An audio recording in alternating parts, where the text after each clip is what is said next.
I was like, I literally tried to give you a chance to come back. I literally, and you want to play in my face like that.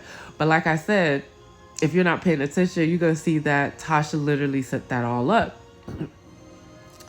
So Gillian is going through it because she doesn't want her mom staying with her no more because her mom is just her mom. Like, you can't be around that lady too long, and then she can't find a job because she was at the hotel for years. She was at the hotel for years. Uh so all her mom does is go to the church and then be at the house. But Gillian also kind of liked the fact that because her mom wasn't working too, she has somebody to watch the baby. So now around this time, the little boy's mom, which is Jessica's sister, I guess got back on her meds and is like, I don't want to say she's normal, but I guess the medication is working. Now she's getting now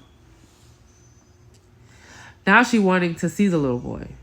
Then it goes to from seeing the little boy, then they ended up finding his dad because I think they was gonna have Gillian ended up legally adopting the little boy, but then they ended up finding the dad. And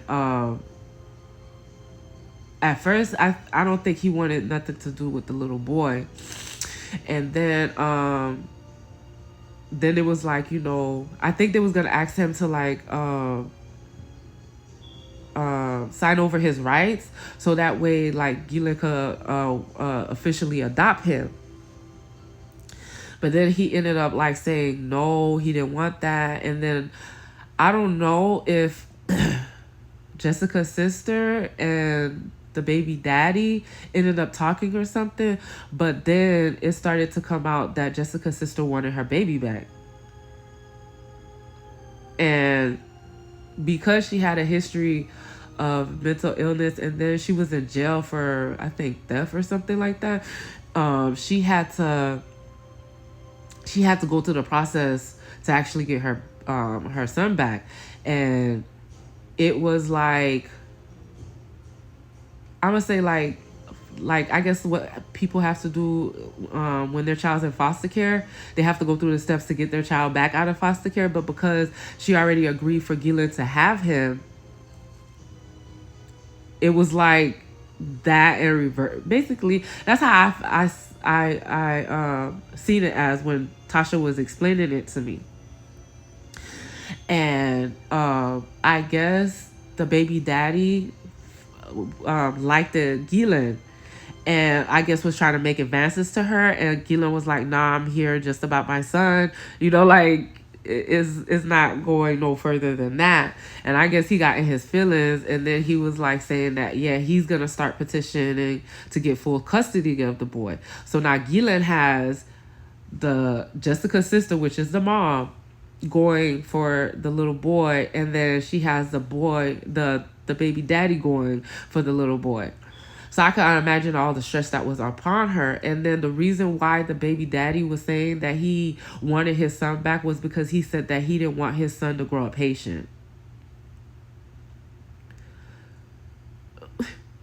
What? You didn't even know he existed, and when you found out he existed, you didn't want nothing to do with him. And the way Tasha was making it seem like she felt like he was just trying to have time with the boy so he could see Gillian or whatever. But he had like a girlfriend or something like that. But Gillian was not on that. And then it was funny because from what Tasha was saying, the baby daddy's mom was the one that was fighting for the little boy more than he was. So now Gillian is going through all of that in the midst of it, like to the point where they started allowing the biological mom to have visitation where she could come and they can meet up so she could start spending time with the little boy. Because at this time, this boy is like past one, I'm gonna say like 15, 18 months by this time. So yeah, she was going through, because she took care of this baby. I mean, she took care of this baby since he was out the womb. Like, so all he knew was Gillian. and their mom. So I knew about a little bit of the stress that she was going through too around that time. But then I guess the boyfriend that she had at the time too was like a leech or something like that. And I remember Tasha had called me and was telling me the drama that was going on at Gilan's house, how the boy, I guess she found out he was cheating or whatever, and he wouldn't leave her house. He just would not leave her house. And then she had to literally, I think, either miss work or something like that, and had to wait till he actually left the house for her to, I think, no, Dre had to come. Dre had to come to Gila's house, change the locks, and then give her the key, and then the guy couldn't come back in.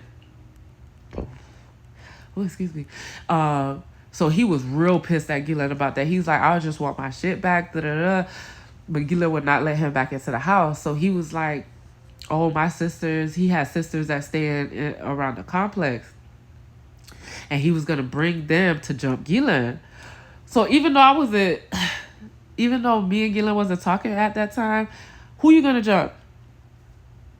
Who you gonna jump? Because we all know Gila can't fight. That whole family can't fight. The only person that could fight probably is Claudia. But we already know Gila can't fight. Like, the way it seemed like nobody was coming to her defense. So I said, let me know if y'all need me to come over there, because who y'all gonna jump? Because one, I'm not gonna let her get beat up, because y'all know she don't fight. She's not confrontational like that. But if y'all want somebody who want to fight, I'll come. I'll defend her for that. And Tasha was like, she's gonna call me and let me know. Of course, because I know Isabel's scary ass wouldn't do nothing. And Tasha,